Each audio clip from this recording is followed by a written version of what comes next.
Hey everyone, it's Alexander Robinson. Welcome to the channel, and this is my review for Haunting in Venice, which is an adaptation of the Agatha Christie book Halloween Party, and is the third in Kenneth Branagh's Hercule Poirot series of films, where he directs and stars as Poirot, the world-famous detective. In this movie, Hercule Poirot is in Venice, Italy. He's retired, living a peaceful life, and wants nothing to do with detective work. Then, an old friend of his, an author played by Tina Fey, invites him out to a Halloween party, which also turns into a seance once all the kids leave. Poirot is reluctant at first, but eventually he agrees to go, and before you know it, a murder happens, so Poirot has to basically go back into detective mode and try to solve the case of who murdered one of the attendees.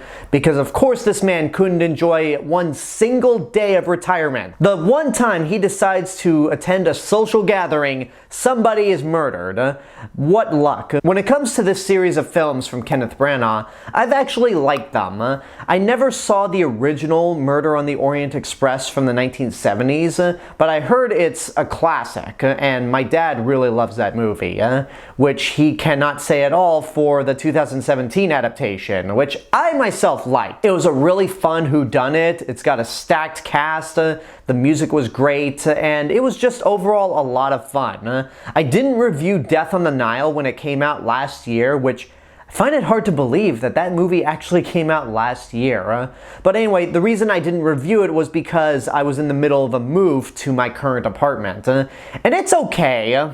It's still got a stacked cast. Most of them do a good job, but it does suffer from some awkward green screen and the unfortunate timing of its release, because this was a movie that was delayed consistently because of the pandemic. But also, at the time this movie came out, a good chunk of the cast was under a lot of scrutiny for things that they've either said or done, and I don't think that's really fair to the movie, and I would like to give it a second chance at some point, now that some of the controversy has died down. When it came to the trailers for this movie though, every time a trailer would play and I'd see Michelle Yeoh and Tina Fey in it, I always forget that this was supposed to be another installment of the Hercule Poirot series, up until Kenneth Branagh showed up with that ridiculous over-the-top mustache. And it happens without fail. Every time that trailer plays, I keep forgetting that it's this movie, because it's such a drastic tone compared to the first two movies, especially Death on the Nile,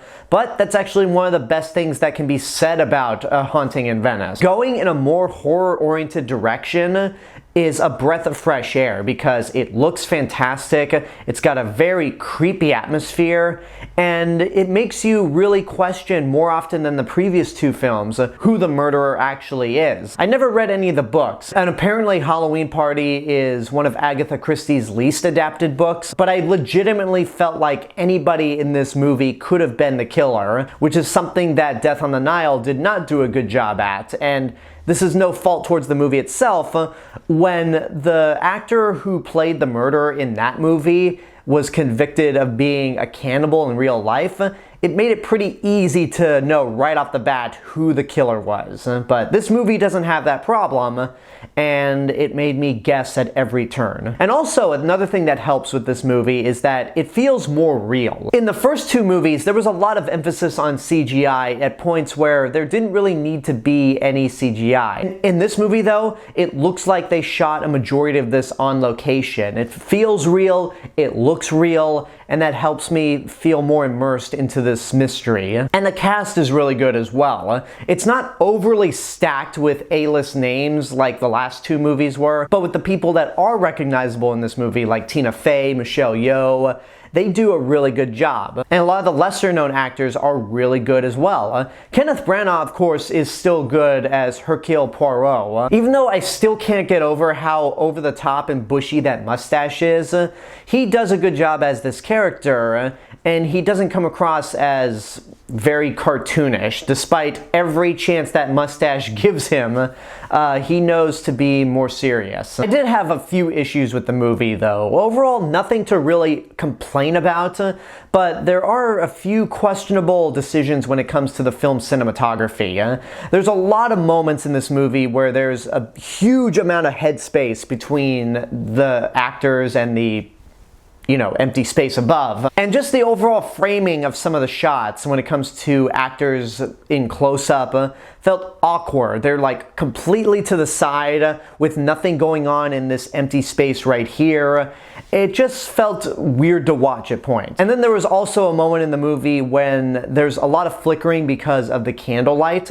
And I honestly thought that the projector was having a seizure, but it's just really intense flickering, almost to the point where there should have been seizure warnings. Maybe it's not as bad as I'm making it out to be, but it really bugged me and it made me nauseous after those moments. Again, that may sound like a nitpick, but I just want to give y'all a warning, especially if you can't handle flashing lights. At the end of the day though, this is a fun movie.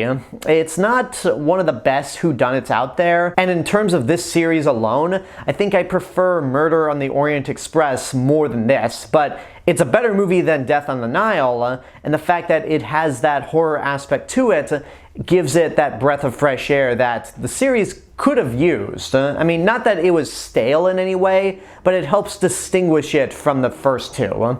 I'd say it's good, but it's not great. It's a fun movie to watch. Do I recommend going to see this in theaters? Just to support theaters, yeah, I'd say that, but there's no harm in waiting for this to come on digital or Blu-ray. It's a lot of fun. And there you go, that's my review for A Haunting in Venice. I hope you enjoyed it, and now I want to know what you guys think about the movie. If you've seen it, what did you think? Whatever the case may be, let me know in the comments below. Don't forget to like the video, subscribe to the channel, and hit the bell button to get notifications. You can also follow me on Facebook, Instagram, Letterboxd, Threads. I'll see you guys in the next video, but until then, have a good day, and take care of yourselves.